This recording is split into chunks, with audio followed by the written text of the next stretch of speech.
UGC, ça veut dire User Generated Content, le contenu généré par les utilisateurs. Donc officiellement, l'UGC, c'est quelque chose de très authentique, avec des vraies personnes qui donnent vraiment leur avis, et du coup qui font plus vendre un produit ou un service. Il y a des entreprises qui mettent aussi des créations de contenu UGC sur leurs fiches produits dans leur site aussi. Elle, c'est Ivana, la fondatrice de I'mGency. I'mGency, c'est l'agence de création UGC et influence pour les marques. Et Ivana, c'est une experte des réseaux sociaux. Active sur Instagram et TikTok depuis ses 14 ans, elle cumule près de 400 000 abonnés sur ses différents comptes. Et avant de monter son agence, elle a elle-même fait beaucoup d'influence et de UGC pour ses clients. Depuis, Ivana est devenue une vraie ambassadrice des UGC en France. Elle a formé des dizaines de personnes au métier de créateur UGC, elle a donné plusieurs conférences sur le sujet, et avec son agence, elle a accompagné plus de 50 marques comme Bolt, Adopt, Jules, Flying Tiger ou encore Showroom Privé. Ceux qui font de la publicité le savent déjà, les UGC font partie intégrante de la stratégie marketing des marques. J'ai donc voulu recevoir Ivana pour creuser les dessous de ce métier. Pendant 1 heure, on a discuté de la différence fondamentale entre l'UGC et l'influence, de pourquoi il vaut mieux confier ces UGC à des vrais créateurs de contenu. Vous pouvez des fois dépenser 10 000 € pour une story d'une influenceuse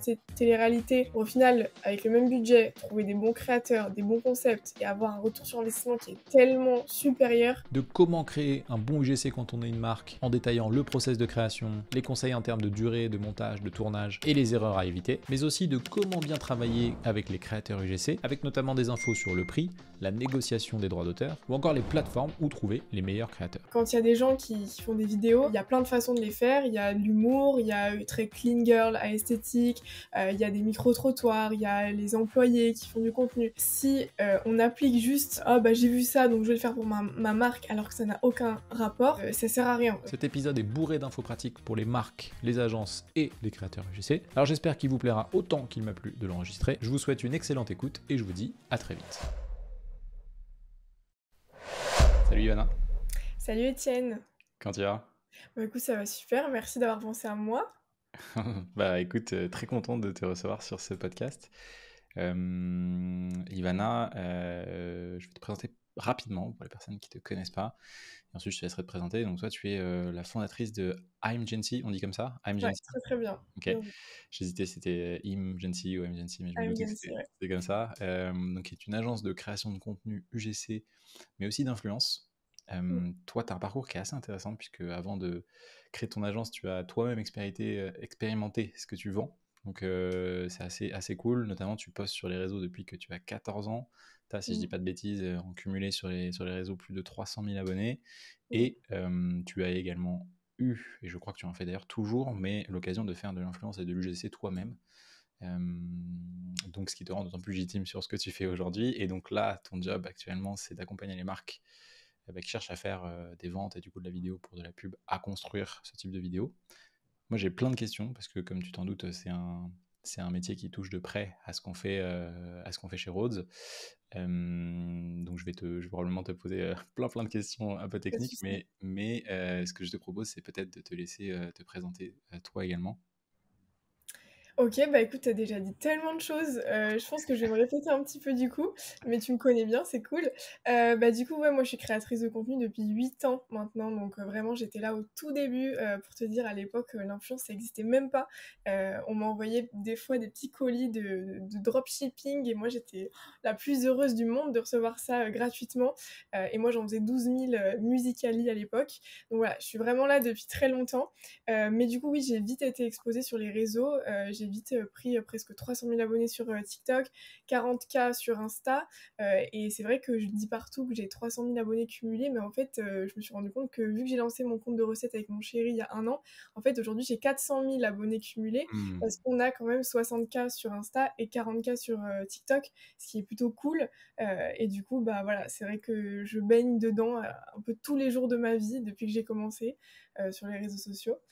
Et du coup, bah ouais, j'ai évidemment fait mes études dans la com, hein, du coup, comme tu t'en doutes. Ce qui est cool, c'est que j'ai pas mal eu d'expérience. J'ai fait de l'alternance beaucoup. Et à côté de mes études, l'alternance, j'étais aussi en freelance pour voilà, mon agence. À l'époque, j'étais en agence d'influenceurs. Mmh. Donc ça, c'est cool parce que je suis passée par tous les postes liés à la com et l'influence. J'ai commencé par être CM, après j'ai été moi l'influenceuse dans l'agence d'influence, ensuite j'ai pris un poste de talent manager, ensuite j'ai fait chef de projet dans une agence de com, ensuite voilà, j'ai fait de la création de contenu UGC à temps plein, donc vraiment je suis passée par tous les postes, je connais un peu tout, donc ça c'est cool. Et en fait, c'est vrai qu'il y a un jour où il y a le groupe Bell, donc tu sais, c'est Boursin, Mmh. Babybel, tout ça, Je connais très bien, ouais. voilà, qui m'ont contacté pour que je vienne au sein de leurs équipes à Paris pour faire une conférence sur l'UGC et l'influence, ce que j'ai trouvé trop sympa. Et du coup, j'ai adoré faire cette conférence. C'était sur une matinée et c'est là que j'ai eu le déclic de me dire, ok, être créatrice de contenu, c'est génial. J'en vis depuis 2 ans à fond. Mais en fait, ce que je veux, c'est maintenant aider les entreprises et peut-être un peu essayer de me décrocher un peu de cette étiquette que j'ai de la créatrice de contenu qui fait que ça. Vu que j'ai eu beaucoup d'expérience avec tout ce que je t'ai dit juste avant, je me suis dit qu'il fallait que j'aide les entreprises et du coup c'est pour ça que j'ai fondé iMgency. Est-ce que tu peux nous parler un petit peu de justement de ce que tu fais chez iMgency? Moi, j'ai une petite idée évidemment, mais les personnes qui nous écoutent, pas forcément. Yes, et ben écoute, iMgency déjà si tu regardes normalement le nom, il y a 3 lettres en majuscules, le I, le G et le C, c'est pour rappeler l'influenceur generated content. Bon, Mmh. Ivana aussi mon prénom I, voilà, c'était des petits jeux de mots comme ça. Et OK. du coup, c'est mon agence que j'ai lancée, justement pour accompagner les entreprises, à gérer leur strat sur les réseaux, mais plutôt, sur l'UGC, l'influence, pas forcément en community management, par exemple. Je vais pas Mmh. accompagner une entreprise et poster moi-même ce qu'ils font sur les réseaux. Moi, mon but, c'est vraiment de gérer toute la création de contenu d'une marque et du coup, en passant par mon agence. Mais voilà, en gros, mon agence, elle est là vraiment pour aider les entreprises sur les créas. Pareil, l'ADS, je vais pas le gérer. S'il faut, je le délègue à quelqu'un d'autre, ou alors s'il faut, l'entreprise prend mes créas et les envoie à son service ads ou à Mmh. une agence spécialisée dans l'ads, comme Rose par exemple. Et donc du coup voilà, donc moi c'est vraiment tout autour de la créa qu'on bosse sur Amgency. Après j'ai ma petite différenciation, mes petites façons de faire, mais c'est ça qu'on fait chez Amgency. OK. Donc en gros, toi, ce que tu proposes aux marques qui veulent faire, de la pub principalement, c'est de leur créer du contenu à destination de la pub et donc à travers, des UGC, donc on va rentrer un peu plus dans le détail de la définition et aussi, tu proposes également de l'influence, c'est ça? Alors, en fait, l'influence, pas vraiment. Je vais pas non plus gérer une campagne de A à Z d'influence. Moi, quand je OK. dis que je suis une agence UGC et influence, c'est pour dire que les créateurs de contenu que j'active pour les campagnes sur les réseaux sociaux de mes clients, ça va être en général des créateurs de contenu qui sont soit déjà influenceurs, soit qui sont créateurs de contenu UGC, mais qui se développent aussi sur les réseaux et du coup qui font de la Mmh. micro-influence. Et c'est pour ça que moi, qui ai l'expérience de faire les deux depuis des années, je me suis dit, il faut absolument que je mette ça au profit de mes clients, en fait, et de se dire que les OK. créateurs de contenu, mais on en parlera plus après, mais ceux qui sont aussi influenceurs arrivent à faire de très bons contenus, et on peut s'en servir pour de la publicité aussi. Donc, OK. voilà. Ah, super intéressant parce qu'il y a un peu, il y a un peu à boire et à manger, hein, dans les créateurs de contenu, pour être pas mal dans ce domaine-là. Mais ça m'intéresse d'avoir, ton avis là-dessus. Mais peut-être avant de rentrer, un peu plus dans le détail, il y a peut-être des gens qui ne savent pas ce que c'est qu'un UGC, qui nous écoutent. Est-ce que tu peux nous expliquer, assez simplement ce que c'est l'UGC? Et Ouais. et après du coup, un peu aussi quelle est la différence avec l'influence? Mm, mm. Qu'on comprenne. Bien sûr. Et bah écoute, moi c'est juste l'histoire de ma vie de raconter et de dire ce que c'est l'UGC aux gens parce que les gens croient en premier que c'est un cinéma, ou alors après, ils comprennent pas forcément. Donc moi je vais faire très simple, je l'explique comme ça au repas de famille, aux vieux, à tout le monde. Hem, TripAdvisor. TripAdvisor, c'est la référence pour prendre les avis des uns et des autres sur un restaurant, sur un hôtel. Et en général, on va plus aller réserver un hôtel où il y a plein d'avis positifs qu'un hôtel où il y a pas d'avis du tout.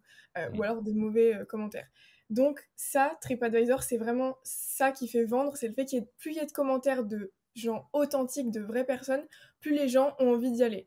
Et ça, à l'époque où l'UGC s'est lancé, les gens du business, on va dire, l'ont bien compris que bah voilà, du coup, tant d'avis positifs, ça fait vendre et du coup ça fait un marché et c'est là que l'UGC est né parce que l'UGC ça veut dire User Generated Content, donc Mmh. ça veut dire le contenu généré par les utilisateurs. Donc officiellement l'UGC c'est quelque chose de très authentique avec des vraies personnes qui donnent vraiment leur avis et du coup qui font plus vendre un produit ou un service. Après évidemment comme tout business, comme tout marché, on a marketé un peu ça et maintenant il y a des créateurs UGC Donc des gens comme moi, des gens comme voilà, qu'on trouve partout sur les réseaux, qui sont payés pour donner des avis assez positifs sur un produit ou un service.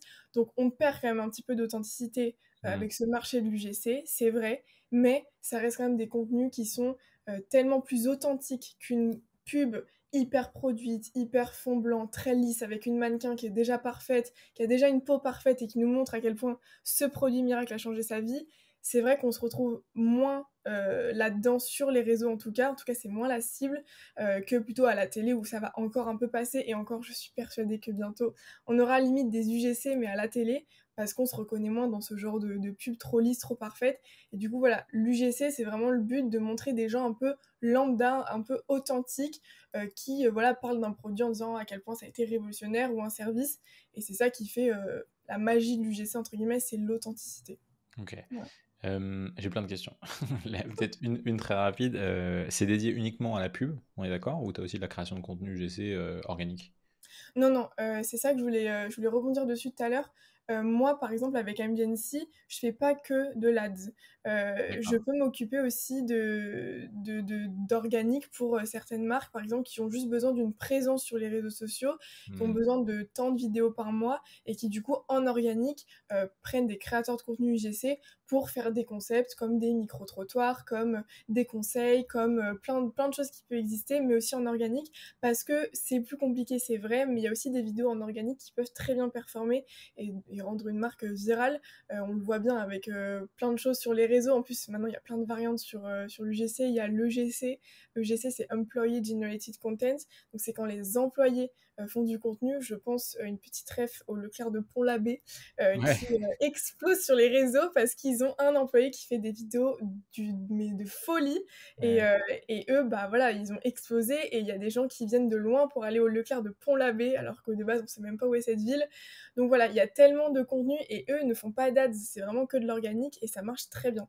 Donc non, l'UGC, c'est pas que pour de l'organique, et d'ailleurs maintenant, il y a des entreprises qui mettent aussi des créations de contenu UGC sur leurs fiches produits dans leur site aussi. Hmm.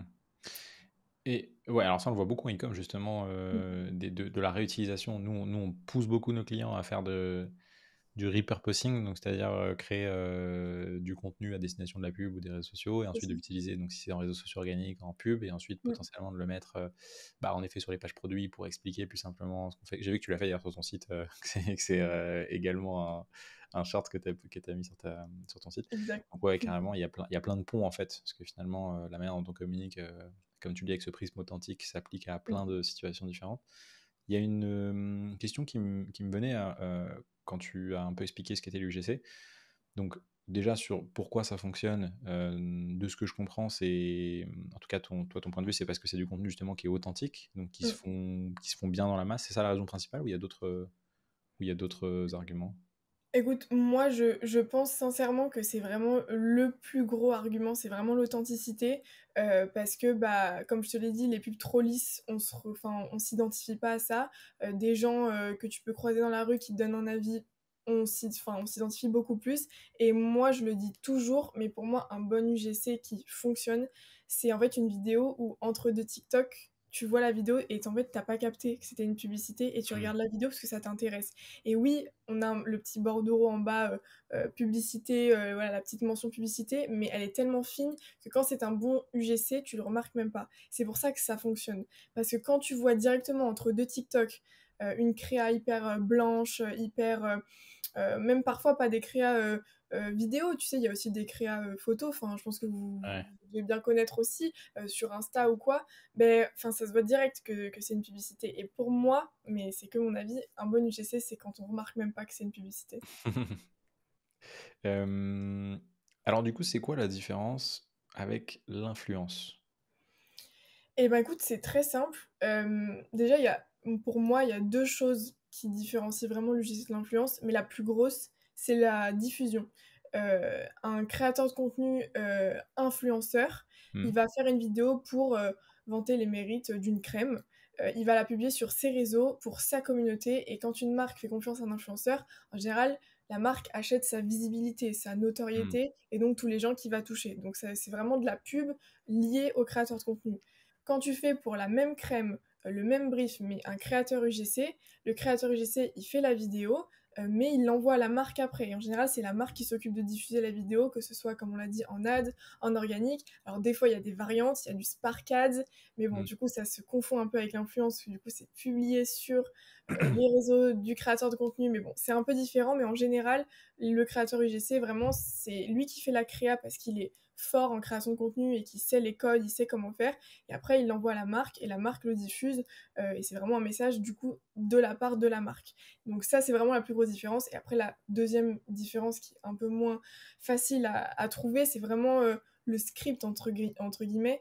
C'est qu'en influence, un influenceur, il n'a pas vraiment un script de A à Z, c'est-à-dire il a plutôt un brief avec ce qu'il faut mettre en avant. Et en général, quand tu choisis un influenceur, tu choisis un ADN, une patte, une façon de faire que tu aimes bien de cet influenceur, donc il va le faire à sa sauce. Après, évidemment, il y a des allers-retours, tout ça.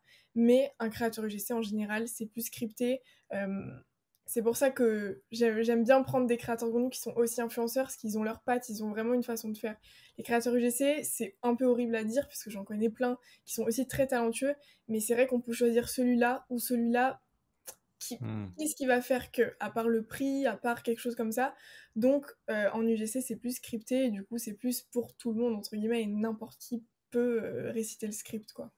Ok, moi c'est ce que j'allais te demander. En fait, donc tu peux être créateur UGC sans être influenceur, mais tu peux aussi être créateur UGC tout en étant influenceur, et pour autant, si on te commande une vidéo, t'es pas obligé de la diffuser sur tes réseaux. En gros, c'est un mode de... Exactement. Enfin, c'est une prestation différente, quoi. Exactement. D'ailleurs, c'est moi ce qui m'arrive très souvent. Des fois, on prend contact avec moi par mail et on me dit pas si c'est de l'UGC ou de l'influence. Donc moi, tu Ouais. vois, directement, vu que je fais les deux, je dis direct, c'est pour vos réseaux ou c'est pour mes réseaux. Et après, voilà, on me répond et on voit ensemble. Mais oui, c'est ça la différence. C'est vraiment la diffusion du contenu principalement. Ok. Et Spark Ads, pour ceux qui n'aient pas forcément la ref, en gros, c'est quand un influenceur ou quelqu'un qui a un créateur de contenu poste une vidéo sur son profil et que du coup, il la partage avec une marque et lui donne les droits, en gros, de la diffuser aussi à travers sa propre page. Et du coup, l'avantage, notamment pour les marques qui font de la pub, c'est que ça permet de récupérer, en gros, cette vidéo et de pouvoir paramétrer tout ce qui est ciblage dans la plateforme et donc de décider à qui on va la diffuser. Voilà. Et c'est tellement plus authentique, encore une fois, pour une Ouais. marque, parce que, comme je te le disais, entre deux TikTok, quand tu vois le logo de la marque, tu comprends direct. Quand tu vois la photo de profil d'un créateur de contenu, et qu'en fait, tout en bas, il y a le truc publicité, bah, du coup, ça se remarque moins. Donc, c'est aussi pour ça que le Spark Ads, c'est vraiment apprécié pour les marques. Ok. Et alors, du coup, j'ai une question qui me vient, et après, on rentrera un peu plus dans le technique. Mais c'est destiné à qui les créas UGC? Est-ce que tout le monde peut en faire? Est-ce qu'il y a des secteurs d'activité dans lesquels ça marche le plus? Typiquement, moi, je sais que nous, on a un prisme très très e-commerce, donc le UGC, c'est quelque chose qui est un peu voilà, monnaie courante dans ce secteur-là. Il y a des verticales sur lesquelles c'est plus répandu que d'autres, typiquement la beauté, la cosmétique, etc. Mais est-ce que n'importe qui, je sais pas, une agence immobilière ou quelqu'un qui fait de la finance, un service de finance, etc., pourrait faire de UGC, selon toi? Alors, moi, ce que je pense par rapport à ça, c'est que, bah, évidemment, qui se sert des UGC, c'est ceux qui ont des choses à vendre, donc bah, les marques, les services, même les entrepreneurs. Je sais pas si tu as déjà vu, j'ai déjà vu des UGC de gens qui essaient de vendre des formations, tout ça. Ça Ok. existe. De toute façon, il y a tout qui arrive en UGC, donc faut pas, voilà, c'est vraiment pour tout le monde. Après, au niveau des secteurs, c'est vrai que comme tu le dis, il y a des secteurs où c'est beaucoup plus développé, comme la beauté, la mode, tout ce qui est cosmétique, tout ça. Mais en fait, on est assez étonné de voir que ça se répand vraiment dans tout, tout en fait, parce qu'on peut voir des applications, on peut voir de la tech, enfin, on peut voir plein de choses. Mais c'est ce que je te disais tout à l'heure, en fait, il y a comment dire? Il y a des créneaux, entre guillemets, où on va pas pouvoir faire vraiment de l'UGC. Comme tu dis, un agent immobilier, il va pas me demander à moi de faire la promo de son agence. À ce moment-là, s'il veut faire la promo de son agence, le mieux, c'est que ce soit lui qui se mette en scène. Et du coup, là, ça devient de l'EGC ou du FGC, UGC, ouais. Founder Generated Content. Donc, c'est pour ça que l'UGC, bah, c'est pour tout le monde.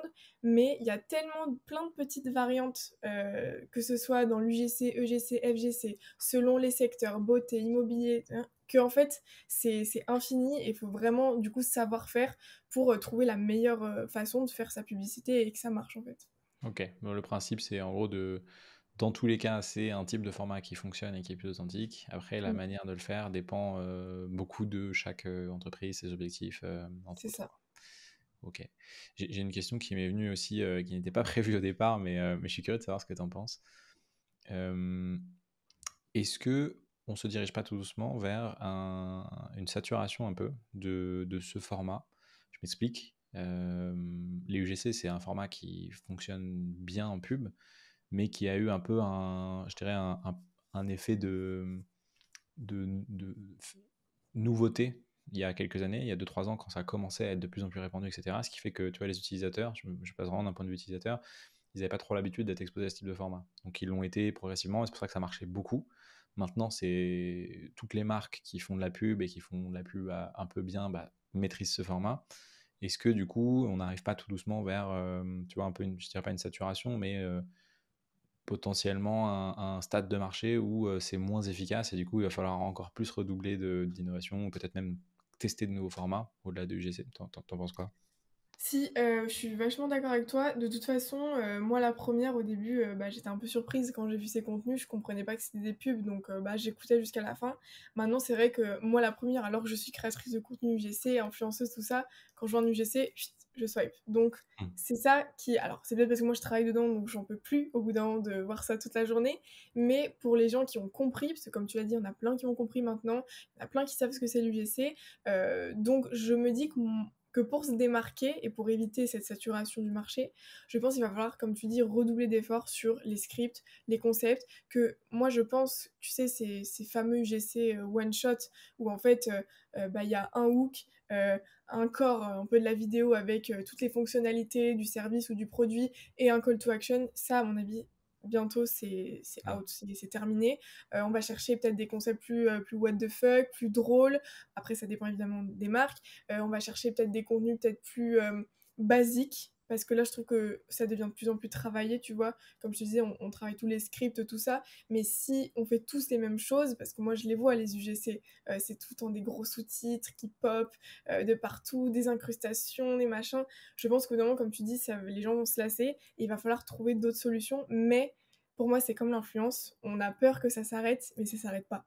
Parce Hmm. que ça reste quand même tellement authentique et ça reste quand même tellement un mode de publicité qui est plus agréable à regarder, on va pas se mentir, que les pubs à la télé, qu'au final, il y a quand même des gens qui achètent, il y a quand même des gens qui regardent, et je pense pas qu'on se lasse aussi vite que nous, qui travaillons dedans tous les jours, on Hmm. pense, je pense. Ok. Ouais, c'est intéressant. Peut-être que en effet, c'est une question juste de se renouveler.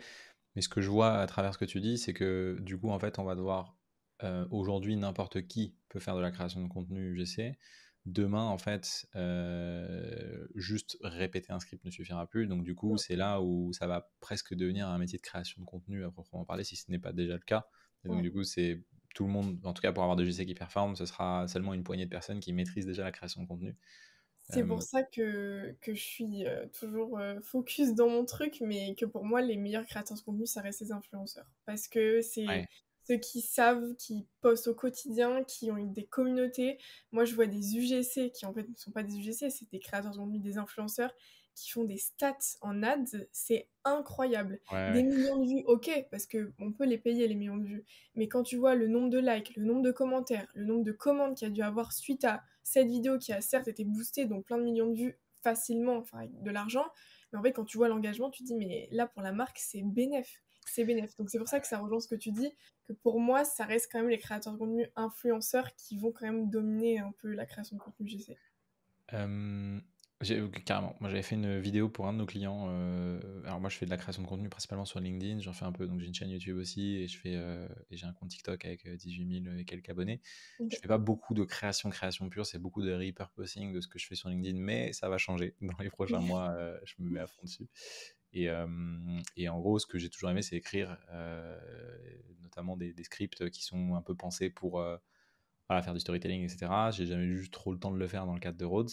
Et en gros, je m'étais chauffé à un moment pour un de mes clients à faire une vidéo.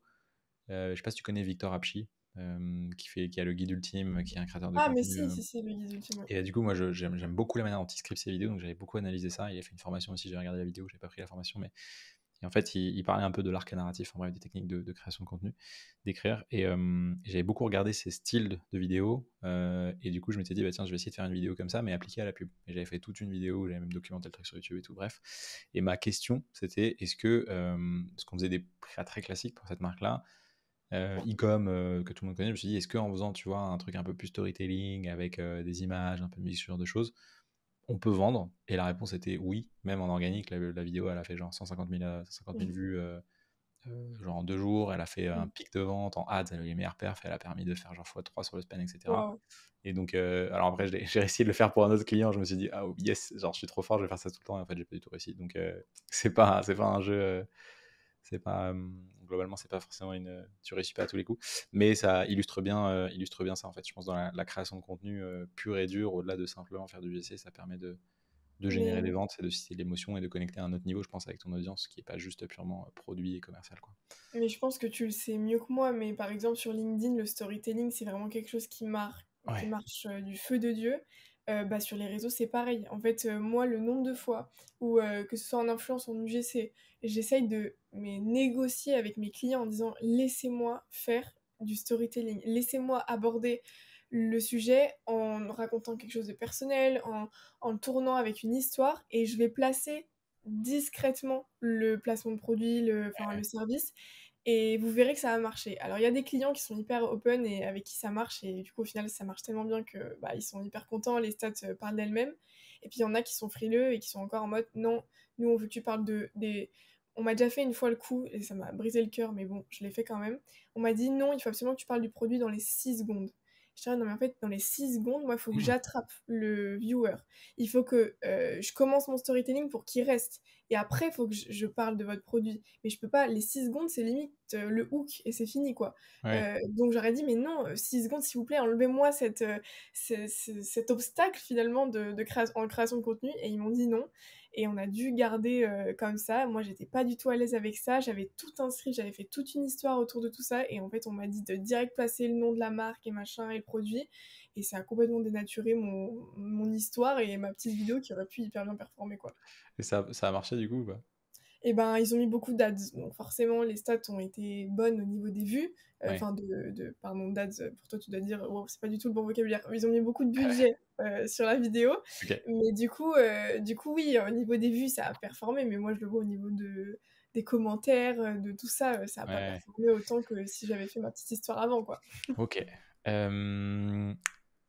Ivana, je te propose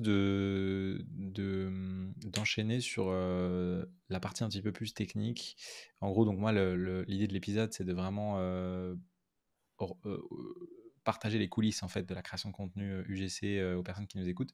Et je voyais un peu l'épisode en deux parties. Donc on a déjà fait une première partie qui est très, très riche sur l'introduction, tout ce qui est création de contenu UGC, etc. Donc c'est super intéressant.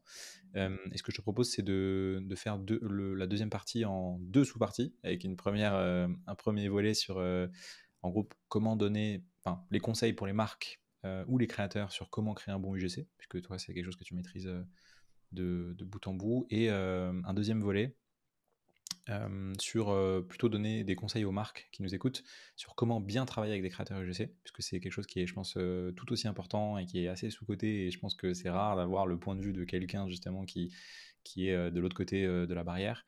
Est-ce que ça te va si Très on bien. fait ça? Ça me va. Très Trop bien. bien. En plus, on a commencé à parler tout doucement de comment faire des bons UGC, donc c'est parfait, ça nous fait une transition toute faite. Alors, première question, justement, comment c'est quoi déjà c'est quoi un bon UGC pour toi? Alors, je sais que c'est pénible quand je réponds ça, mais en fait, ça dépend à chaque fois de la marque, ça dépend de l'objectif. Je peux pas te dire un bon UGC, il faut qu'il commence par ça, qu'il fasse ça, ça et ça. Pour moi, à chaque fois, c'est vraiment propre à chaque marque. Heu, pour moi, il y a tellement de façons de faire des UGC. Il y a des UGC what the fuck. Quand je dis UGC, attention, je pense qu'on a compris avec tout ce que je dis. UGC, ça peut aussi être des influenceurs, du coup, qui font les voilà, on va parler de création de contenu vidéo. Quand il y a des gens qui font des vidéos, pour moi, il y a plein de façons de les faire. Il y a l'humour, il y a très clean girl à esthétique, il y a des micro-trottoirs, il y a les employés qui font du contenu. Donc il y a plein de façons de faire. Mais si on applique juste « Ah bah j'ai vu ça, donc je vais le faire pour ma marque », alors que ça n'a aucun rapport, ça sert à rien. Je pense qu'on verra jamais Hermès faire un UGC what the fuck, humoristique, complètement déjanté, c'est pas possible. Par contre, on verra pas non plus un UGC hyper clean, hyper, enfin voilà, une fille hyper jolie qui montre des trucs, tout ça, avec tête brûlée, qui eux ont une communication complètement déjantée, complètement what the fuck. Donc Mm. c'est pour ça que je sais que voilà, on aurait peut-être espéré une réponse bien millimétrée de tout ce qu'il faut faire. En fait, ça dépend tellement de la marque, de son objectif, de la façon qu'elle a de communiquer sur les réseaux, que du coup, bah, c'est propre à chacun. Mais du coup, voilà, il y a plein de façons de faire différemment, quoi. C'est quoi, toi, ton process de création? Donc, du coup, au-delà de qu'est-ce qui fait un bon UGC, donc j'imagine qu'il y a quand même je dirais un peu des basiques ou peut-être Mm. une feuille de route, tu vois, pour partir de OK, j'ai une idée ou j'ai un brief ou en tout cas je dois créer une vidéo. Bah, la vidéo est live et je la poste. C'est quoi un peu les étapes par lesquelles Alors, tu passes? qu'est-ce que tu veux savoir? Un process en tant qu'agence ou un process en tant que moi, créatrice de contenu? C'est une bonne question, les deux. Ok. Et bah écoute, pour commencer en tant qu'agence, du coup, moi, ce que je fais, c'est que bah, quand j'ai le client, on va élaborer ensemble, évidemment, pour respecter ses besoins, toute une stratégie de contenu. Du coup, bah, selon ses besoins, selon la période, selon ses attentes. Une Mm. fois que ça, c'est bien mis en place et que c'est bien en rapport avec sa stratégie social media, faut pas oublier qu'il y a des marques qui ont une strat social media à l'année et qui prennent un coup une agence comme la mienne, par exemple, pour gérer l'UGC, un coup une agence d'influenceurs, un coup une agence d'ads, il faut que toutes ces petites agences qui gravitent autour de la marque soient quand même en raccord avec leur strate globale. Mm. Donc ça, c'est hyper important de prendre le brief et de vraiment travailler sur la strate pour pas être complètement à côté de la plaque.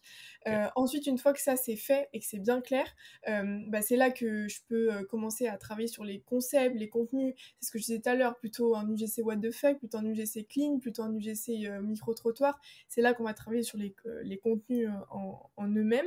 Et ensuite, après, c'est hyper important, et c'est là que moi, j'estime avoir mon expertise qui est importante, c'est le casting. Tu peux pas prendre le premier créateur de contenu que tu trouves sur une plateforme de créateurs de contenu GC. Faut vraiment trouver des créateurs qui fit vraiment avec le concept que tu as réfléchi en Mm. amont, avec voilà, la stratégie social media, tout ce que je te disais. Et ensuite, une fois que j'ai fait, en tout cas moi, mon casting lié avec ce que bah, je fais avec Agency, donc vachement lié au concept d'incarnation. Tu sais, moi je travaille vachement avec ce concept où j'estime qu'on n'a pas obligé pour 12 vidéos d'avoir 12 créateurs de contenu différents, mais plutôt d'en avoir 3-4 qui refont plusieurs vidéos, mais des créateurs bien qualifiés qui savent très bien faire Mm. voilà, ce qu'on leur demande et qui amènent leurs pattes, voilà, qu'on remarque.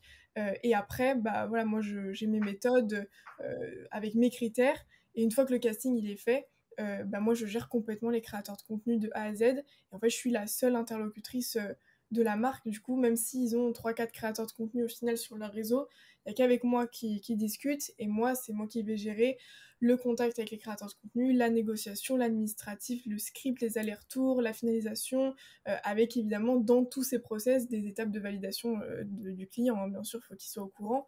Mais du coup, moi, le process en tant qu'agence, c'est vraiment ça. Après, moi, en tant que créatrice de contenu, je suis un peu au bout de la chaîne en fait. C'est pour ça que tu vois, moi, en tant qu'agence, je suis en haut de la chaîne, je gère tout. Mm. Mais moi, si je suis que créatrice de contenu, ce que je faisais avant de lancer mon agence, t'es vraiment au bout de la chaîne. C'est-à-dire qu'on te contacte, le brief il est déjà fait, le script aussi, en général le concept est déjà réfléchi, et toi, bah, tu donnes tes idées, tu donnes tes recos, parce qu'on est créateur de contenu, on est créateur, créativité, donc il faut quand même que t'aies ta patte et que tu montres que tu bosses bien pour qu'on te rappelle aussi après. Mais une fois que voilà, la marque a déjà pris contact avec toi, qu'on négocie tout ça, on est déjà en fin de chaîne, entre guillemets. Et du coup, bah, c'est plus facile, entre guillemets. C'est vraiment, tu négocies tes prix, tu fais un devis, tu commences la compte, le blabla, hop, tu envoies ta V1, les sous-titres, pas les sous-titres, le montage. Et après, ça se fait assez rapidement. Donc voilà. Ok, très intéressant. Donc, pour résumer, tu as une partie donc en fait stratégie. Donc là, tu définis avec les clients en gros quels sont les objectifs, les besoins, le type de contenu, les concepts sur lesquels ils sont OK. Donc vous définissez un peu tout le plan globalement d'action. Ensuite, tu as casting de créateurs de contenu où là, l'idée, comme tu dis, c'est vraiment de matcher en gros les créateurs. Et ça, c'est ton expertise, je pense, qui apporte pas mal de choses à ce qui correspond le mieux à la marque. Et après, du coup, tout ce qui est gestion de projet et pilotage des créateurs jusqu'à ce qu'il y ait la livraison finale. Mm. Le script, c'est toi qui le rédiges? Alors ça dépend aussi du client, ça dépend des créateurs. Je sais que moi, par exemple, en tant que créatrice de contenu, donc vraiment pas en tant qu'agence, quand on m'envoie un script qui est tout fait, j'aime pas du tout et du coup, je refais tout à ma sauce et si la marque valide, on part avec un script que j'ai refait à ma sauce. Si Ok. vraiment la marque est en mode: «Non, non, c'est ce script ou rien», bah écoute, voilà, je vais respecter, mais je vais toujours, enfin, quand c'est le moment de tourner, rajouter mes petits termes, mes petits mots, ma façon de faire pour qu'on me reconnaisse, tu vois, que ce soit ma patte et ça fera après qu'on va me rappeler. Donc ouais.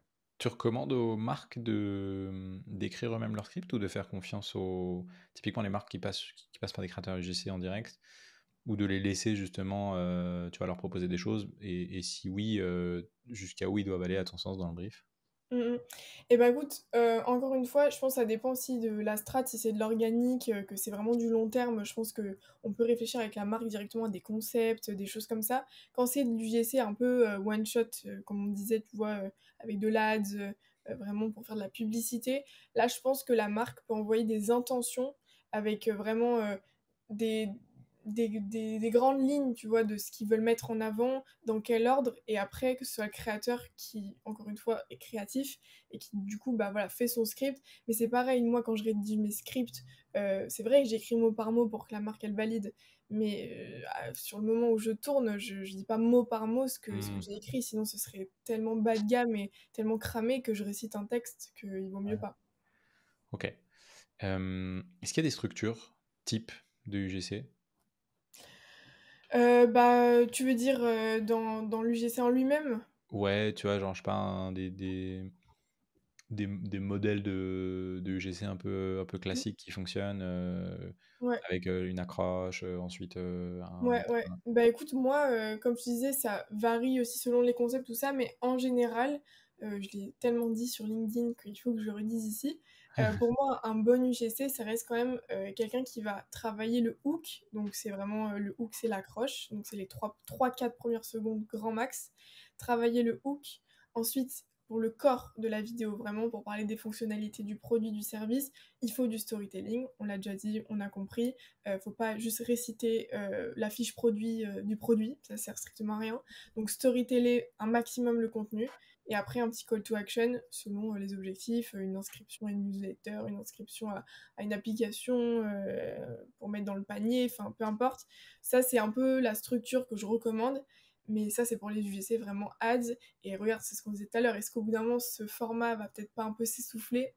Peut-être, et c'est pour ça que moi je reste vachement ouverte à me dire que parfois, je pense qu'il faudra revenir à du basique. Par Ouais. exemple, des gens qui n'ont pas forcément un gros setup, qui genre ont posé leur téléphone et limite, tu vois, une fille qui est en train de se démaquiller, qui revient du boulot et qui répond à un ancien commentaire d'un autre TikTok en disant bah oui, mais moi mon acné, je l'ai sauvé comme ça parce que j'ai cette crème, tu vois, quelque chose limite pas sous-titré, limite. Et que Hmm. ça se trouve, en ads, ça fera beaucoup plus de perf qu'un UGC très structuré comme je viens de l'expliquer, tu vois. Salut, j'espère que tu passes un bon moment et que l'épisode te plaît. Si tu ne le sais pas encore, la mission de Rhodes, c'est de mettre le e-commerce français sur le devant de la scène. Pour ça, on aide un maximum de gens à se former aux meilleures méthodes du marketing, et la manière la plus simple qu'on a trouvé de le faire, c'est de diffuser notre contenu au plus grand nombre. La bonne nouvelle, c'est que tu peux nous aider en faisant découvrir ce podcast auprès d'autres personnes. Donc si le contenu te plaît, je t'invite à prendre 30 secondes pour laisser un avis sur Spotify ou Apple Podcast, ou encore à partager cet épisode à un ami par message, en story ou sur LinkedIn. Si tu peux faire ça maintenant, je t'en serai encore plus reconnaissant. Je te prends pas plus de temps. Je te laisse reprendre l'épisode. Un grand merci et bonne écoute. Nous, on avait eu une surprise assez ouf en ads sur un de nos clients qui vend de la cosmétique et notamment un produit. On en a fait un épisode dédié d'ailleurs sur ce podcast.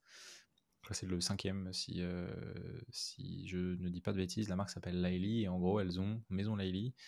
En fait, ils ont une crème, non, ils ont un produit qui fait partie de leur best-seller, qu'il n'était pas d'ailleurs avant qu'on découvre que c'est un best-seller et qu'on communique dessus, qui c'est un problème solver. En fait, c'est une huile anti-repousse de poils. Et en fait, dans les clients, ce qu'on a découvert, c'est que il y avait beaucoup de femmes, en gros de 60 et plus, donc post-ménopause, qui l'utilisaient et qui en étaient très satisfaites. Et donc en fait, ce qu'on avait fait, c'était d'aller chercher des avis clients avec la marque, donc contre, je sais plus, des produits gratuits, un truc comme ça, donc avec une séquence d'emails. Et on avait demandé aux personnes de témoigner. Donc les témoignages étaient arrivés, donc c'est zéro script, hein. C'était vraiment voilà, donnez votre avis, etc. Et tu avais une cliente qui avait témoigné justement phase vidéo, c'était un truc qui durait 1h30, mais vraiment, il n'y avait pas du tout de montage, la qualité était genre assez moyenne, etc. Mais par contre, elle racontait, tu vois, tu voyais de face, elle était super proche, tu voyais elle racontait, c'était pas monté ni rien, Mmh. très naturel. Et en fait, la marque l'a posté sur TikTok.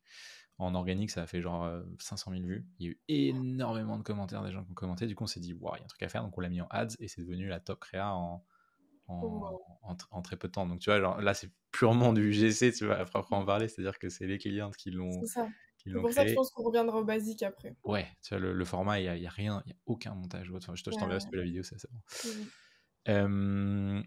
Ok, donc assez intéressant. Il n'y a pas de structure type, mais il y a quand même un gros focus sur la partie accroche. Mmh. T'as des petits conseils sur la partie accroche ou tu vois des trucs que tu essaies de garder en tête quand tu les fais? Ouais, bah écoute, moi niveau accroche, je t'avoue que ce soit en création de contenu vidéo ou sur LinkedIn, je sais que c'est ça qui peut tout déterminer. La preuve, moi, mes posts LinkedIn, je pense que sincèrement, si je travaillais pas autant mon accroche, j'aurais pas autant de retombées, de réactions, d'abonnés. Ouais. Et c'est pareil en fait sur les réseaux. Donc voilà, moi je pense que le hook il est très très important à travailler. Après, attention à pas tomber dans du trop putaclic, si je peux me permettre, Ouais. et pas non plus trop appâter à donner des choses complètement fausses pour après. Tu vois, tu peux pas promettre quelque chose dans le hook et pas le donner après dans la vidéo. Ou alors, faut vraiment le tourner avec l'humour, tout ça. Oui, le hook est très important, mais attention à pas tomber non plus dans trop du putaclic et qu'après, du coup, ça fasse des mauvais commentaires et que du coup, ok, l'ADS, elle a performé ou l'UGC, mais au final, t'as que des gens qui te démontent dans les commentaires, enfin, il vaut mieux pas.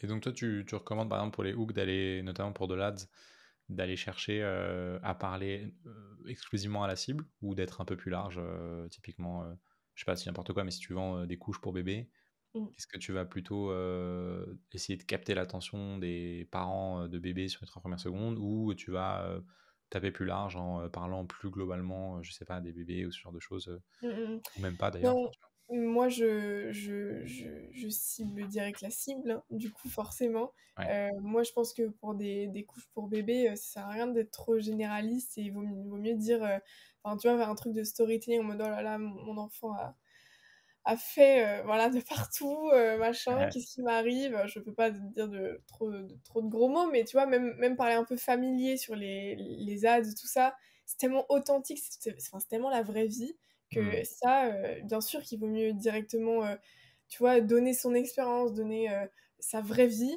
et que les gens s'identifient, ils disent: «Ah mais carrément, il m'est arrivé la même chose la semaine dernière, oh là là, l'horreur et tout» et bam, il y a la solution juste après. Donc ouais, si, tu cibles vachement ok. ton hook quand même.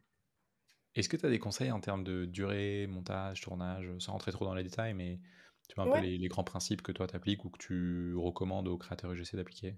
ouais, bah déjà, moi je conseille vraiment de garder des UGC entre 20 et 40 secondes grand max. Ok. Après ça dépend si la strat c'est de booster des contenus en ads qui sont des trends. Si c'est des trends de 10 secondes, c'est pas grave. Si c'est ça voilà, la strat, alors go, hein. Je dis pas qu'il faut faire que des vidéos de plus de 20 Hmm, secondes, mais sur les UGC vraiment face cam, parler, où vraiment il y a tout un script, tout ça, je conseille ouais, entre 20 et 40 secondes grand max. Plus d'une minute, c'est beaucoup trop long. Enfin, déjà, un contenu organique, on est très peu à regarder jusqu'au bout. Ou alors, tu sais, on met en accéléré là, sur TikTok en appuyant vite ou quoi. Donc, forcément, je conseille pas hmm. trop longtemps. Après, au niveau des montages, oui, moi, j'aime bien, tu vois, quand il y a des incrustations vidéo. Tu vois, quand je fais un UGC face cam, si je te parle pendant une minute, enfin, du coup, 40 secondes d'un produit, bah, je veux que ce soit dynamique, que le montage soit dynamique. Je te dis pas de mettre des gros sous-titres qui popent de partout. Tu peux faire Hmm. quelque chose d'assez fin et d'assez joli quand même, mais de mettre, voilà, je sais pas, des incrustations du produit que tu tiens dans la main pendant que la voix est en train de parler, hein, enfin, ça continue. Mais par exemple, je vais pas conseiller, enfin moi perso, hein, je vais pas te conseiller de mettre des illustrations libres de droit, tu sais, comme on peut voir sur YouTube, où des fois, quand quelqu'un raconte quelque chose, il y a des incrustations libres de droit. en tout cas pour vendre des produits ou des services, je conseille pas. Après, quand tu es entrepreneur et que tu parles, tu donnes des infos, des conseils, des formations, des machins, ça c'est bien, je trouve, les Ouais. incrustations libres de droit. Mais pas forcément pour un produit ou un service. Il vaut mieux montrer le produit directement dans ta main. Si c'est par exemple pour un animal, tu montes des croquettes ou quoi, bah oui, tu parles en face cam des croquettes, à quel point ça a changé la vie de ton chien, mais en même temps, pendant que tu parles, tu as des petites incrustations de ton chien, c'est sympa, tu vois, ça change un peu, ça dynamise vraiment le contenu. Et au Ouais. niveau du tournage, c'est ce que je te disais, hein, pas besoin d'avoir un gros setup.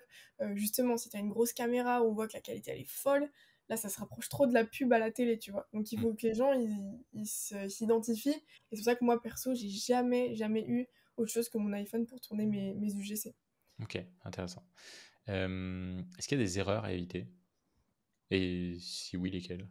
La première erreur, ne pas faire au pif tes concepts. C'est-à-dire les travailler, comme on a dit, selon la strat, selon ta marque, tout ça. Mais tu peux pas dire « Ah, j'ai vu ça sur TikTok, ça a l'air trop bien, je le fais pour ma marque. » Il faut réfléchir un max quand même si ça Mm. fit. Euh, il faut absolument choisir des créateurs de contenu selon les concepts et pas direct aller oh j'ai tant de budget, il faut absolument que je trouve un créateur à 80 € la vidéo grand max, Mm. donc je vais aller sur la première plateforme que je trouve pour vite trouver un créateur, lui faire faire et voilà. Non, prenons du temps sur le casting, il n'y a pas de souci, enfin, c'est quand même une étape tellement importante pour la réussite de la campagne qu'il faut vraiment passer du temps dessus. Ne pas mentir sur... Pardon. Pardon, je te coupe. Tu vois la différence entre deux créateurs à script égal, si ça fit ou si ça fit pas avec la marque, il y a vraiment une différence de ouf sur les résultats à terme. Moi, je trouve parce qu'un créateur de contenu qui est assez pro, il va forcément le refaire à sa façon, tu vois, le script. Mm. Un créateur de contenu moins pro, il va dire ah, de l'argent, ah, un script, d'accord, pas de souci, je vous fais exactement ce que vous m'avez demandé. Et t'ajoutes rien, t'amènes pas ta personnalité, ta patte. Donc, oui, moi, je la vois la différence. Ok. Voilà. Ensuite, une autre erreur à éviter, et ça, franchement, c'est la plus importante, je crois, c'est ne pas mentir sur les clauses de la collab. Si, on n'en a pas trop parlé, mais si tu deals, t'es une marque et tu deals avec un créateur UGC, que sa créa, elle sera utilisée pendant 6 mois sur Meta. Mm. Et ben, dans le contrat, c'est écrit 6 mois et sur Meta. Sauf que le créateur UGC, il pourra jamais aller vérifier, ou vraiment, il faudrait vraiment qu'il cherche, que t'as pas un jour publié la créa sur Facebook c'est Meta, sur TikTok, sur, je sais pas moi, sur Pinterest, alors que Mm. c'était pas dans les clauses. Et ça, il y a plein de problèmes liés à ça dans le monde de la création de contenu, et ça peut être très grave pour la marque, parce que il y a des créateurs de contenu qui ne cessent pas démonter, et qui quand ils voient que la création elle a été reprise sur d'autres trucs, ou carrément boostée alors que c'était pour de l'organique, ça peut aller loin au procès, ça peut aller, c'est pas dans le respect des clauses. Donc moi je dirais qu'une des plus grosses erreurs à éviter, faut vraiment pas mentir et faut vraiment être clean au niveau des Mm. contrats. Ok. Voilà. Je dirais aussi une erreur, ce serait de ne pas vouloir déléguer cette partie de l'UGC ou enfin voilà de la création de contenu, à part si on a les moyens en interne et qu'on sait faire, mais faites-le. Mais si vous savez pas et que c'est encore une tâche qui s'ajoute à votre to-do list de chargé de com, de responsable du pôle social média, et qu'en fait vous avez aucune connaissance, si vous pouvez déléguer à une agence comme la mienne par exemple, mais tu vois, enfin, je trouve que c'est quand même.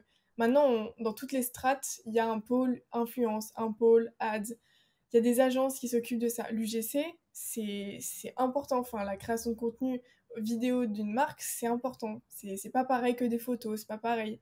Donc, moi, je pense que voilà, une erreur à éviter, c'est de pas vouloir faire trop ça à la va-vite sans trop de connaissances. Voilà. Et après, ben, écoute, ce que je te disais sur les créateurs de contenu, hein, pas vouloir prendre 12 vidéos, 12 créateurs de contenu, franchement, c'est trop de travail pour pas grand-chose, c'est pas forcément de très bons résultats. Il vaut mieux au pire tester quelques créateurs de contenu, et Mm. une fois que t'es content, tu les réactives et tu tournes avec 3-4 incarnants et c'est très bien. Pas de risque que l'audience s'essouffle parce qu'elle a déjà vu la même personne plusieurs fois. Si, pourquoi pas, enfin peut-être, mais au moins pour, tu vois, sur 12 vidéos, si t'as 3 personnes qui font les 12, c'est pas choquant. Ouais, c'est vrai. Les gens oublient les visages, surtout en ads. On sait très bien qu'il y a aussi beaucoup de gens qui swipent et qui reconnaissent directement la pub et qui vont swiper. Donc moi perso, j'ai déjà fait des milliers d'UGC et je me suis déjà moi-même vue dans les ads. Jamais on m'a reconnue dans la rue parce que ah, t'es la meuf que j'ai vue sur une ads. Non. Au pire, on me reconnaît parce qu'on me suit sur les réseaux, mais c'est tout, quoi. On va jamais me dire, ah, t'es la meuf qui a fait la pub là pour t'être brûlée. Pas du tout. Ok. Donc, voilà. Écoute, super clair. Merci Ivana, plein de bons conseils sur comment créer un bon UGC. Si on bascule un peu sur comment bien travailler avec des créateurs UGC, donc on a touché du doigt quelques petits sujets, notamment tu parlais des clauses de la collab, tu parlais de tout ce qui est script, etc. Donc ça, je pense, c'est des premiers éléments. Si on rentre un peu plus dans le détail, déjà, comment on trouve un créateur UGC? C'est quoi un peu le plus simple pour trouver des créateurs UGC? Et notamment, parfois pour des marques, c'est pas facile de trouver des créateurs UGC ou des créatrices UGC qui reflètent leur persona. C'est quoi un peu tes conseils là-dessus? Écoute, moi, le conseil que je donne le plus sur LinkedIn, destiné aux créateurs de contenu, c'est d'être présent sur les réseaux. Moi, tu le Ok. verras si on en parle un petit peu, mais je suis un peu anti-plateforme, en mode magazine de créateurs de contenu. Je suis plus en mode, il vaut mieux se montrer sur les réseaux, faire en sorte qu'on te trouve avec des mots-clés, sans parler d'avoir des milliers d'abonnés liés à l'UGC ou quoi, mais juste montrer ce que tu fais, avoir un compte. C'est ce que je te disais, l'UGC se couple très bien avec l'influence, même la micro-influence. Donc moi, je te dirais que pour trouver des créateurs UGC, il faut faire de la veille sur les réseaux. C'est chiant, mais je trouve, là où tu trouves les meilleurs créateurs de contenu. Franchement, il y en a tellement en plus maintenant qui se montrent sur les réseaux que tu peux en trouver assez facilement. Et moi, je te dirais toujours d'aller sur LinkedIn. Moi, je crois, en tant que créatrice de contenu, hein, que j'ai mes 2 plus gros contrats qui me rémunèrent le plus depuis 1 an que j'ai eu sur LinkedIn. Hmm. Parce que la personne qui s'occupe du cast, elle a mis une annonce, je cherche un créateur UGC qui serait capable de faire ça, ça, ça et ça. Envoyez-moi vos portfolios. Et là, t'as tout le monde qui te... Et puis moi, vu que je suis très active sur LinkedIn, que je parle beaucoup de ça, les gens pensent à moi quand ils pensent à l'UGC, donc du coup, ils me taguent. Moi, j'envoie un message, hop, j'envoie mon portfolio, machin, je pourrais faire ci, faire ça. Et c'est comme ça que j'ai assez facilement des contrats. Donc moi, je dirais veille sur les réseaux et LinkedIn à fond. Ok. Et tout ce qui est, donc, t'en as un peu parlé, mais marketplace, plateforme de listing justement de créateurs de contenu, pas trop? Écoute, peut-être qu'il y a des créateurs de contenu qui sont vraiment bien et qui sont là-bas. J'en connais, j'ai même des potes hein, qui sont sur ces plateformes, donc je vais pas critiquer forcément pour critiquer. Mais c'est vrai que je suis pas fan parce qu'en général, c'est vraiment un peu le magazine, quoi. Tu choisis ton créateur de contenu. Souvent, la rémunération est très basse parce que du coup, ça passe directement sur la plateforme. Hein. On va jamais c'est pas une page jaune. Hein. On va pas te donner le numéro du créateur et te laisser dealer en direct avec. Ça va passer par la plateforme. Donc, la plateforme va prendre une commission. Ce qui est normal, hein. En soi, quand tu regardes prendre une commission quand t'es une plateforme, c'est pareil que moi, en tant qu'agence, qui va prendre une commission aussi, tu Ouais, vois. bien sûr. Mais il n'y a pas d'humain derrière, ou alors très peu. C'est vraiment un truc de process très simplifié où t'envoies ta créa, machin, c'est très peu rémunéré par rapport aux droits qu'on va te demander, ou des fois on te dit même pas les droits. J'ai déjà vu des plateformes, dont une en particulier, j'étais choquée, qui faisait un UGC pour vendre sa propre plateforme en disant en énorme trouver des créateurs de contenu UGC sans contrat et les droits à vie. Non, non, c'est pas possible, c'est pas possible. Enfin, notre métier, c'est un vrai métier, donc voilà. Donc moi, c'est pour ça que je suis pas trop fan de ces plateformes. Mais s'il y a des top profils sur ces plateformes, c'est qu'ils sont forcément des top profils, donc peut-être qu'ils sont très bien. Il y a aussi tout et n'importe qui se met sur ces plateformes, donc voilà. Tu balances le nom ou pas de la plateforme? Ah, je peux pas, hein, je vais me faire attaquer en justice. Ok, Je te le dirai en off. ça marche, ça m'intéresse. Et si on a suffisamment de commentaires qui demandent le nom sous cette vidéo, peut-être qu'on le lâchera. Non, je plaisante. Et alors, donc très clair, toi tu recommandes plutôt de faire de la veille, donc ça prend du temps, mais en effet, je pense que c'est comme tout, hein, si tu veux les bons profils, c'est pas ceux qui sont, c'est comme les apparts, hein, je dis n'importe quoi, mais la comparaison est peut-être pas viable, mais tu vois l'idée. Les apparts les plus stylés, ils sont pas forcément sur le bon coin, il C'est ça. faut aller les chercher, quoi. Donc, ok, et si tu veux chercher un peu, trouver des créateurs niches, typiquement des profils un peu plus seniors, des personnes, notamment si tu vends des produits pour des jeunes mamans ou des personnes qui sont pendant leur grossesse, etc. Ça, tu as des conseils pour aller chercher parce que c'est plus dur à trouver ce type de Ouais. profil? Bah, écoute, évidemment quand t'es je sais pas, une marque en direct ou quoi, je comprends du coup la plateforme, tu vois, peut t'aider parce que je sais qu'ils catégorisent vachement aussi, tu vois, niveau âge, tout ça, donc c'est vrai que ça peut être une façon de trouver, voilà, ça peut bien marcher. Je dis pas que tous les gens qui passent par les plateformes, ne réussissent pas. Donc ça peut être un moyen, mais moi en tout cas, comment je fais?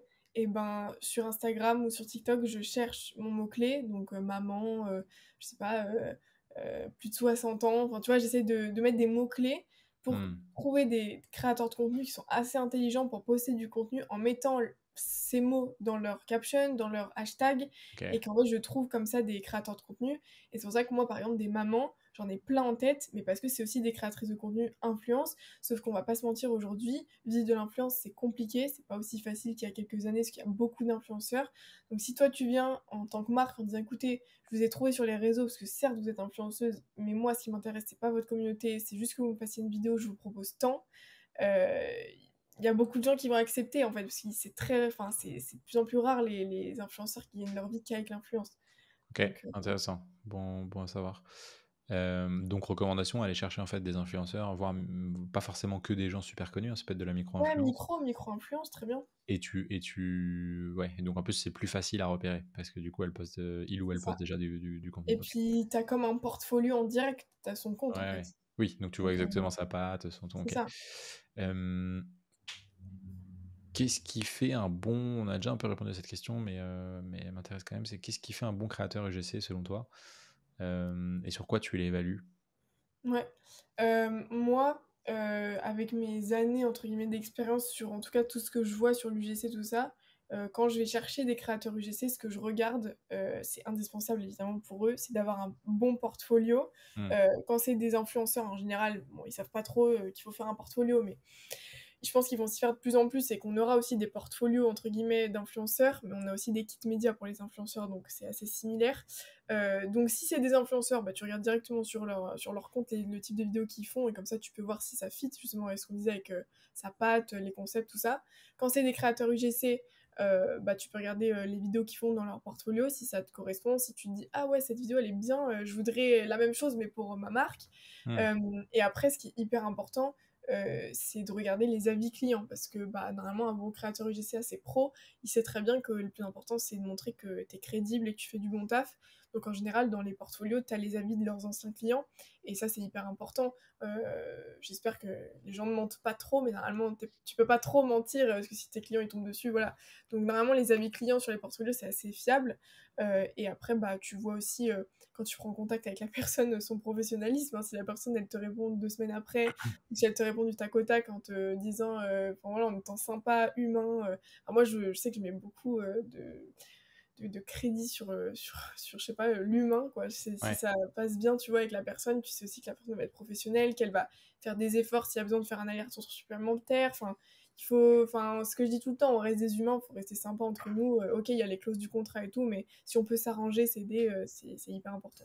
Ok. Et donc pour une marque qui n'a pas encore l'habitude d'aller chercher des créateurs et qui passerait pas par forcément une agence, Mm. ce serait quoi un peu le process de quelqu'un qui n'a pas l'habitude juste pour tu vois faire les choses dans l'ordre et Mm. fitter un peu à ce que les créateurs ont l'habitude de faire. Ce serait quoi un peu le process idéal depuis ah j'ai envie de faire des UGC à Mm, mm. on négocie, enfin on valide un truc ensemble quoi. Ouais. Bah écoute, un peu la même chose que je t'ai dit, bosser sur la strat. Une fois que la strat elle est bien claire, bien définie, tu peux chercher quel type d'UGC tu recherches.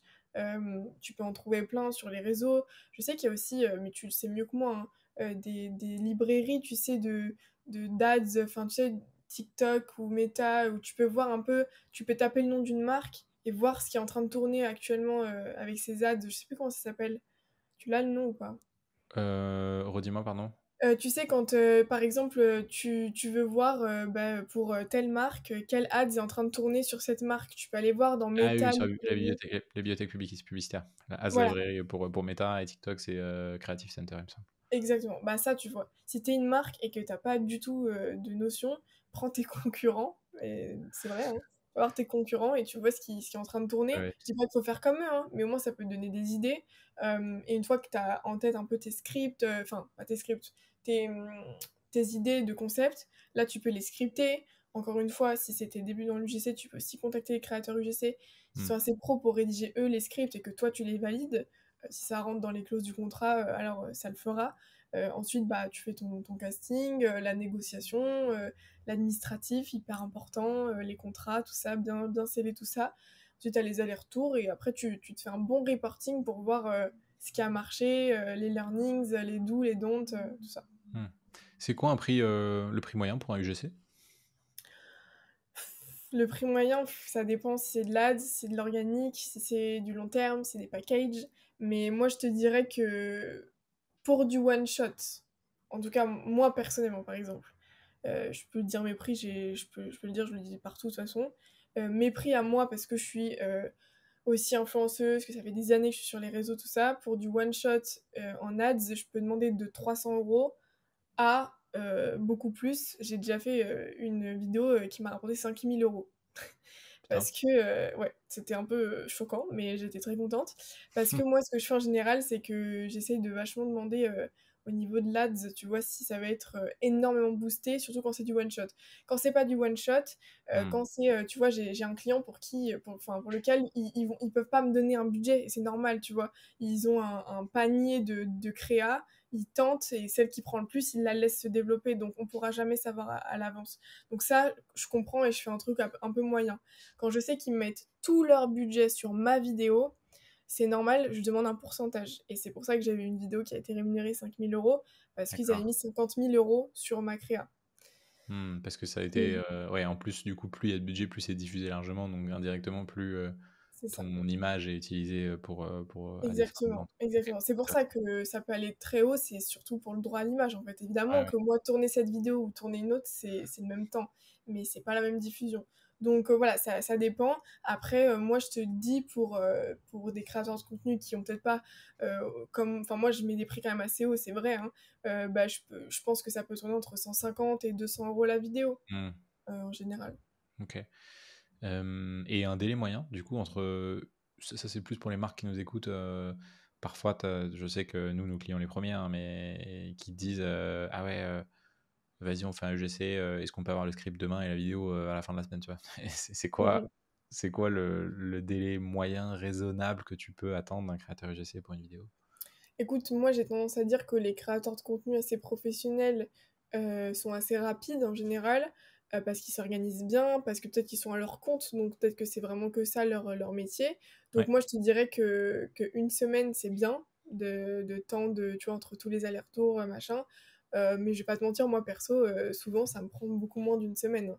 En général, on prend contact, moi je vais assez vite, enfin tu vois, je sais pas si long que ça. Je dirais jamais qu'il faut un mois pour attendre tes créas. À moins que ce soit du long terme et tu demandes 12 vidéos, évidemment, tu vas pas les avoir direct. Mais Hmm. pour une créa, en général, si les gens sont pros et qu'ils sont bien organisés, ou alors s'ils sont full, c'est qu'ils peuvent pas prendre ta demande, donc il faut voir avec quelqu'un d'autre. En général, tu peux avoir une créa quand même en une semaine, je pense. Ok. Et si on parle un peu des droits d'image, dont on a beaucoup parlé, et ça a l'air d'être un sujet quand même assez important. C'est quoi ta position sur ça, sur la négociation des droits d'image? Est-ce qu'il y a des choses qu'il faut faire? Est-ce qu'il y a des choses qui sont... C'est pas acceptable et du coup, faut pas exiger ça des créateurs de contenu? C'est quoi un peu ton ressenti là-dessus?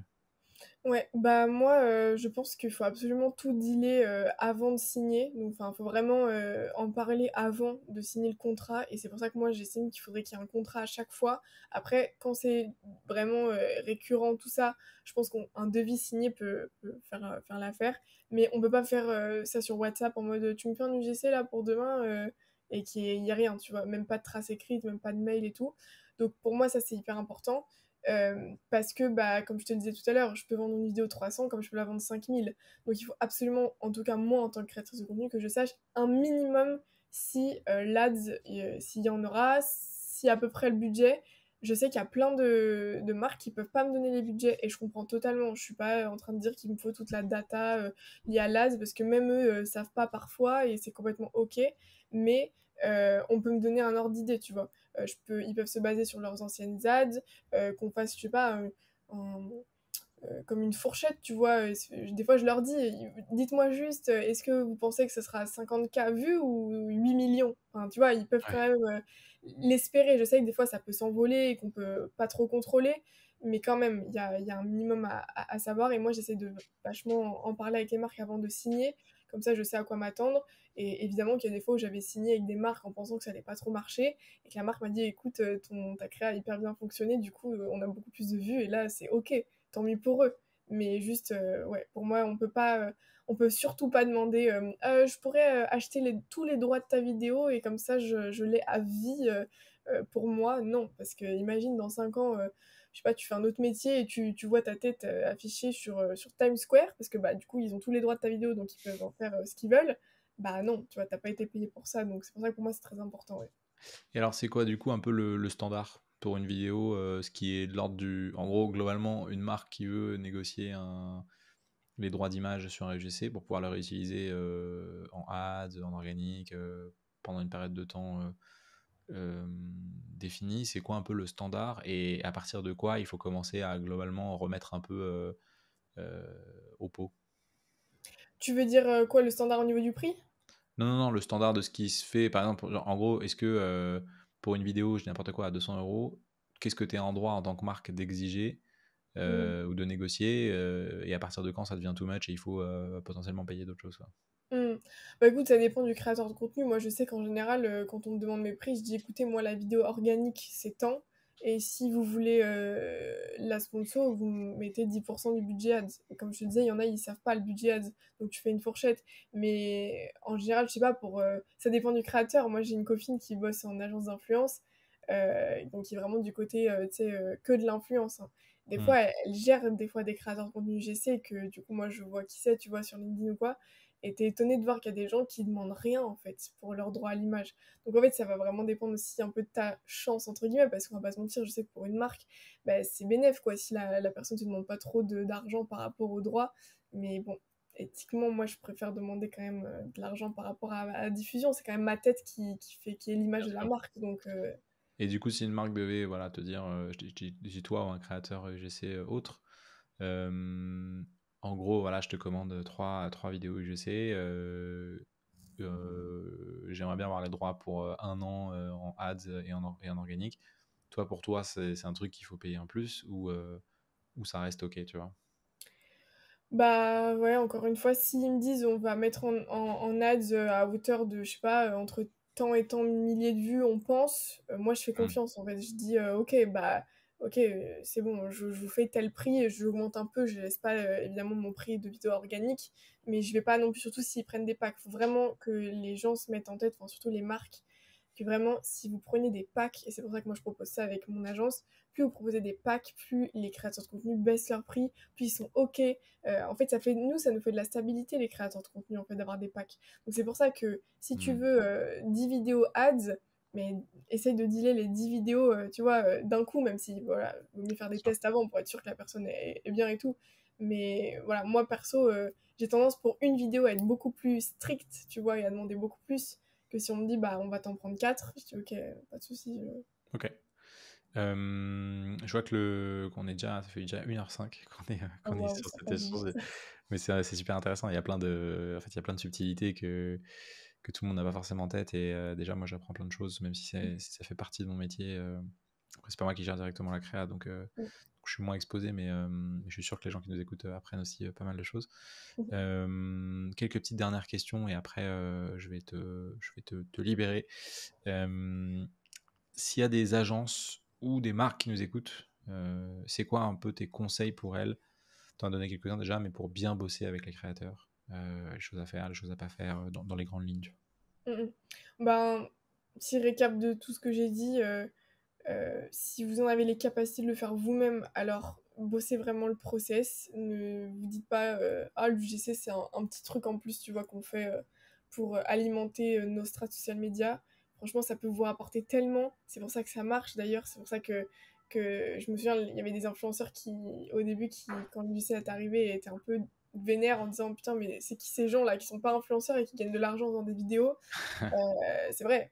Donc c'est que ça marche. Donc bossez bien ça parce que vous pouvez des fois dépenser 10 000 euros pour une story d'une influenceuse télé-réalité, pour au final, avec le même budget, trouver des bons créateurs, des bons concepts et avoir un retour sur investissement qui est tellement supérieur Mm. qu'il ne faut vraiment pas le prendre à la légère.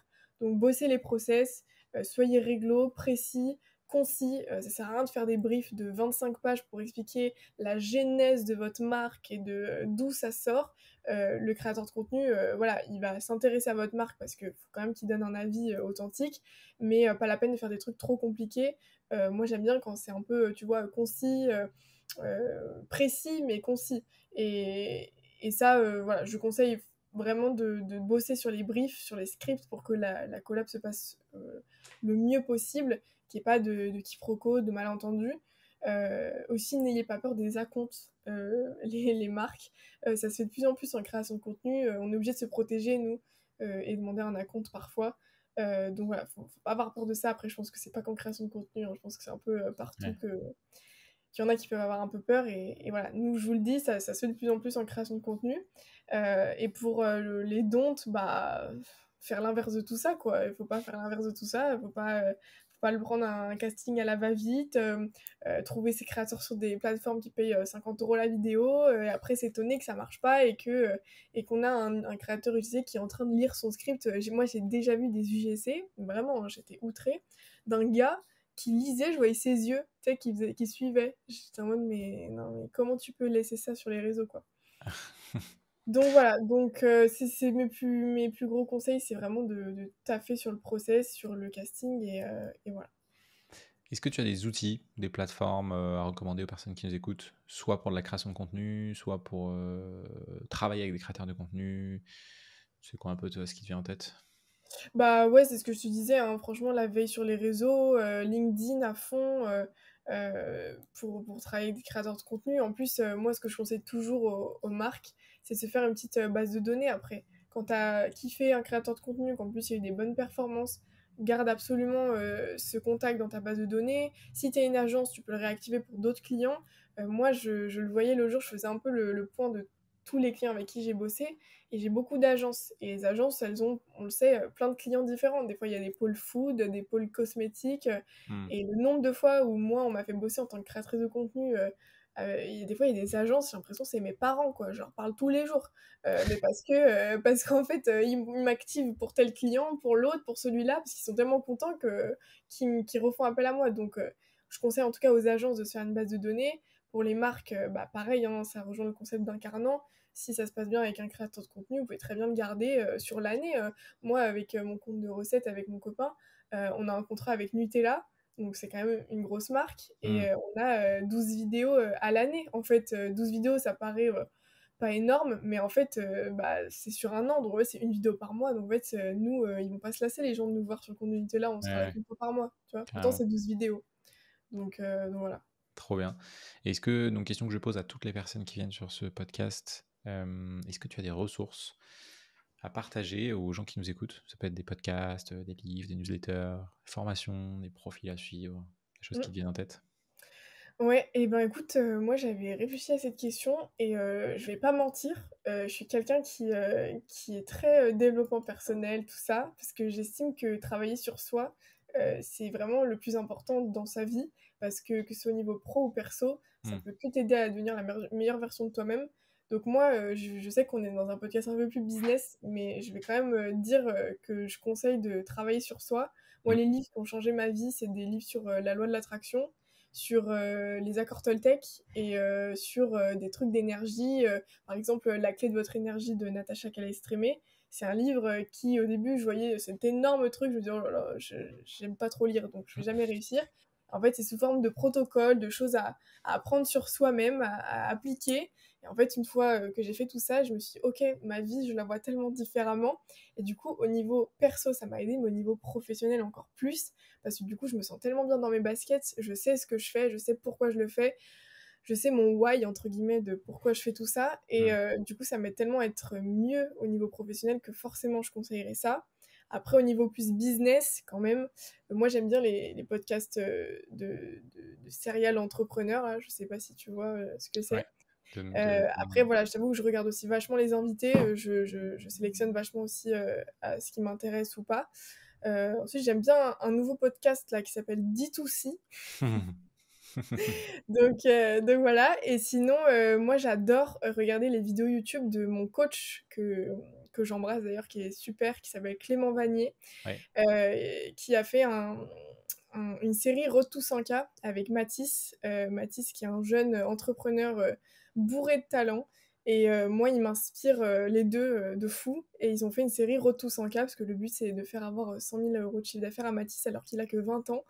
Et il charbonne et il travaille super bien. Et moi, ces vidéos, à chaque fois qu'il y a un épisode, je suis dans les premières à le regarder parce qu'elles me donnent tellement envie de tout casser moi aussi à mon tour. Donc je conseille la série Road to 100K de Clément Vanier sur YouTube. Et voilà. Trop bien. Je pense que toutes les personnes sur LinkedIn ont vu Mathis passer un moment ou un autre sur de la création de contenu Il vidéo, est trop fort. short. Et ouais, c'est assez ouf leur challenge. Et puis surtout quand tu connais les dessous du métier d'agence et tu sais ce que c'est de faire passer une agence à 100K, parce que c'est 100K par mois en 6 mois, je crois, le challenge. Je sais pas je sais pas où ils en sont, mais je crois qu'ils sont à 5 mois. Je crois qu'il a fait 68 il y a pas longtemps là, Ouais. Mathis. C'est quand même c'est pas si facile que ça en a l'air, donc assez intéressant. Ok. Et si on veut rentrer en contact avec toi, Ivana, où est-ce qu'on peut te retrouver? Eh ben écoute, je pense qu'on l'a compris, hein, j'en parle tellement. LinkedIn, Ivana Moreno, du coup je m'appelle. Je poste tous les jours sur mes sujets, l'UGC, l'influence, la création de contenu. Donc ça c'est plus au niveau professionnel. J'ai mon site aussi, donc imgency, imgency.fr. Mais sinon, si un peu plus perso, vu que je suis quand même là pour ça, hein, création de contenu, sur mes réseaux, je m'appelle Ivana MRN, tout attaché. Et je suis sur TikTok et sur Insta. Et si vous n'avez pas d'idées de recettes, j'ai mon compte de recettes Poutiva Cook avec mon copain. On poste des super idées de recettes assez faciles et accessibles pour tout le monde. Et en tout cas, ça plaît beaucoup. Donc si vous savez pas quoi vous faire à manger ce soir, allez voir sur notre compte parce qu'on a plein d'idées. Trop bien. Écoute Ivana, merci beaucoup pour cet échange, pour cet épisode riche Merci à toi. en contenu, c'est le cas de le dire. On a parlé de plein de trucs, on a, je pense, levé le voile sur énormément de sujets où je pense de mes connaissances autour du monde des UGC et de l'incident. Franchement, trop bien. Merci à toi, vraiment, c'était trop un bon moment et franchement, c'est super ce que tu fais. Trop bien, merci. Je n'ai plus qu'à te souhaiter bon courage dans tes multiples projets de création de contenu, autant pour tes clients que pour tes propres réseaux. Et je vais aller jeter un coup d'œil. Comment tu dis comment s'appelle le compte de food? Poutiva Cook. Poutiva et Cook. Poutiva Cook, ça marche. Je vais aller jeter un coup d'œil. Trop bien. Merci Ivana. Bonne fin de journée. À très vite. Ciao. Salut Étienne. Merci de m'avoir écouté jusqu'ici, j'espère que tu as pris autant de plaisir à écouter cet épisode que j'en ai pris à l'enregistrer. Si c'est le cas, tu peux laisser un petit avis sur Apple Podcast ou Spotify. N'hésite pas à en parler autour de toi ou sur les réseaux, et je te dis à très vite pour un nouvel épisode.